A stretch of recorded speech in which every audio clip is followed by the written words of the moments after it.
पिछली कड़ी में हमने चर्चा की थी कि दिल्ली के सुल्तान फिरोज शाह तुगलक ने हिंदुओं एवं मुसलमानों के लिए अलग अलग युद्ध नीति अपनाई। इस कारण उसने नगरकोट तथा जाजनगर के हिंदू राज्यों को जीतकर दिल्ली सल्तनत में शामिल कर लिया, किंतु सिंध तथा बंगाल सहित किसी भी मुस्लिम राज्य को फिर से दिल्ली सल्तनत में शामिल नहीं किया। फिरोज शाह तुगलक कट्टर सुन्नी मुसलमान था। उसकी धार्मिक नीति का परिचय उसकी पुस्तक फतूहाते फिरोज शाही से मिलता है। इस्लाम तथा कुरान में पूरा विश्वास होने के कारण फिरोज शाह तुगलक ने इस्लाम आधारित शासन का संचालन किया। उसने उलेमाओं के समर्थन से राज्य प्राप्त किया था, इसलिए उसने उलेमाओं को संतुष्ट रखने की नीति अपनाई तथा उलेमाओं के हाथ की कठपुतली बन गया। वह उलेमाओं से परामर्श लिए बिना कोई भी कार्य नहीं करता था। वह दिल्ली का पहला सुल्तान था जिसने खलीफा से अनुमति लिए बिना ही स्वयं को खलीफा का नायब घोषित किया। सुल्तान फिरोज शाह तुगलक ने युद्ध में मिला लूट का सामान सेना तथा राज्य में उसी अनुपात में बांटने की व्यवस्था लागू की जैसे कुरान द्वारा निश्चित किया गया है, अर्थात 5वां भाग राज्य को और शेष सेना को। फिरोज शाह तुगलक ने धार्मिक असहिष्णुता की नीति का अनुसरण किया। उसके शासनकाल में हिंदुओं के साथ बड़ा दुर्व्यवहार होता था। एक ब्राह्मण को सुल्तान के महल के सामने जिंदा जलवा दिया गया। उस ब्राह्मण पर यह आरोप लगाया गया कि वह मुसलमानों को इस्लाम त्यागने के लिए उकसाता है।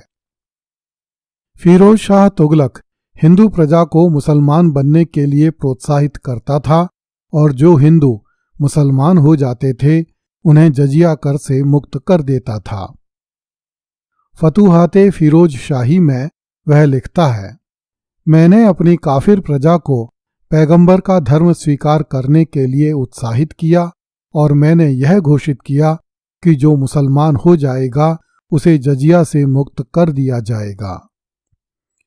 फिरोज शाह तुगलक ने मध्यकालीन मुस्लिम सुल्तानों की तरह हिंदू मंदिरों एवं मूर्तियों को तोड़ने एवं लूटने की नीति जारी रखी।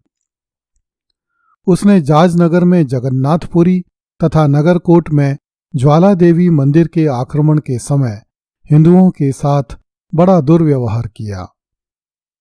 उसने पुरी के जगन्नाथ मंदिर की मूर्तियां तुड़वाकर समुद्र में फेंकवा दी।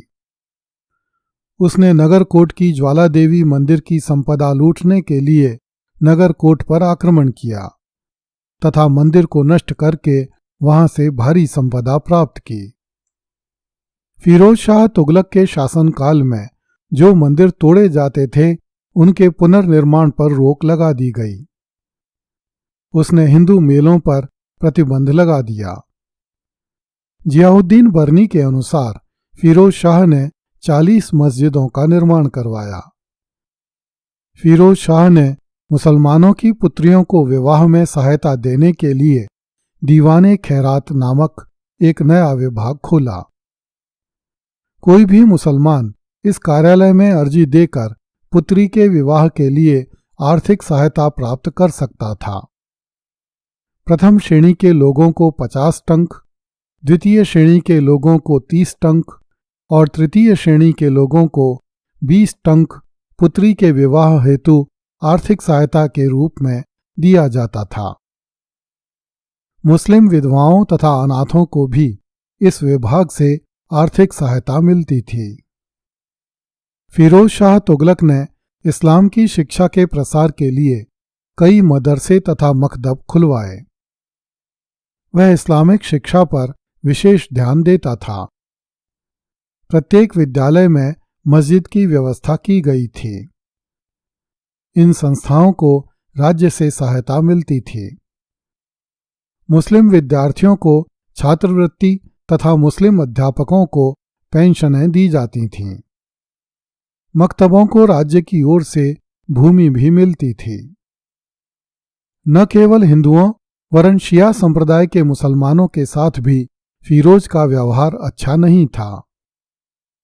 शिया मुसलमानों के संबंध में वह लिखता है, मैंने उन समस्त को पकड़ा और उन पर गुमराही का दोष लगाया। जो बहुत उत्साही थे उन्हें मैंने प्राण दंड दिया। मैंने उनकी पुस्तकों को आम जनता के बीच जला दिया। अल्लाह की मेहरबानी से शिया संप्रदाय का प्रभाव दब गया। फिरोज शाह तुगलक सूफियों को भी घृणा की दृष्टि से देखता था। जियाउद्दीन बरनी तथा शमसे सिराज अफीफ ने उसकी मुक्त कंठ से प्रशंसा की है।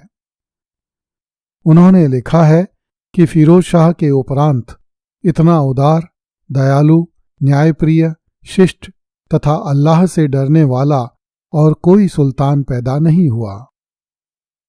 जियाउद्दीन बरनी तथा अफीफ द्वारा की गई यह प्रशंसा स्वाभाविक है। वे दोनों ही उलेमा थे। सुल्तान उलेमाओं का आदर करता था और उनके परामर्श से कार्य करता था। W.H. मोरलैंड ने फिरोज शाह के संबंध में लिखा है, उसका शासनकाल संक्षिप्त स्वर्ण युग था जिसका धुंधला स्वरूप अब भी उत्तरी भारत के गांवों में परिलक्षित होता है। हैवेल ने लिखा है कि वह एक बुद्धिमान तथा उदार शासक था। क्रूरता, निर्दयता तथा भ्रष्टाचार की लंबी श्रृंखला जो तुर्की वंश के अंधकारपूर्ण इतिहास का निर्माण करती है, उसमें उसका शासनकाल एक स्वागतीय विशृंखलता है। सर हेक के विचार में फिरोज शाह के राज्यकाल की समाप्ति के साथ एक अत्यंत उज्जवल युग का अवसान होता है। हेनरी एलियट तथा एल्फिंस्टन ने लिखा है कि फिरोज शाह 14वीं शताब्दी का अकबर था। डॉक्टर ईश्वरी प्रसाद ने लिखा है, फिरोज शाह तुगलक में उस विशाल हृदय तथा व्यापक दृष्टिकोण वाले बादशाह अकबर की प्रतिभा का शतांश भी नहीं था जिसने सार्वजनिक हितों का उच्च मंच से समस्त संप्रदायों तथा धर्मों के प्रति शांति, सद्भावना तथा सहिष्णुता का संदेश दिया। विंसेंट स्मिथ ने भी हेनरी एलियट के मत का विरोध किया है कि फिरोज शाह तुगलक में अकबर का शतांश भी उपलब्ध नहीं था, और स्मिथ ने हेनरी एलियट के मत को मूर्खतापूर्ण बताया है। स्मिथ ने लिखा है, फिरोज के लिए अपने युग में इतना ऊंचा उठना संभव नहीं था जितना अकबर उठ सका था। इतिहासकारों के उपर्युक्त विभिन्न मतों से फिरोज शाह के संबंध में कोई निश्चित धारणा बनाना कठिन है। वास्तविकता का अन्वेषण, फिरोज के कृत्यों का मूल्यांकन आलोचनात्मक तथा तर्कपूर्ण विवेचन द्वारा किया जा सकता है।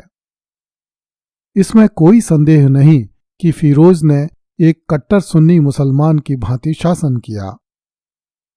उसकी धार्मिक नीतियों के कारण उसके राज्य में हिंदुओं, शियाओं एवं सूफियों का जीवन बहुत कष्टमय हो गया था। शियाओं और सूफियों के लिए भी सल्तनत की ओर से कोई संरक्षण उपलब्ध नहीं होना दिल्ली सल्तनत के लिए एक आश्चर्य की बात थी। अगली कड़ी में देखिए, औरतों के कपड़ों में छिपकर सुल्तान से मिला शहजादा। कृपया इस चैनल को लाइक, सब्सक्राइब एवं शेयर करें। धन्यवाद।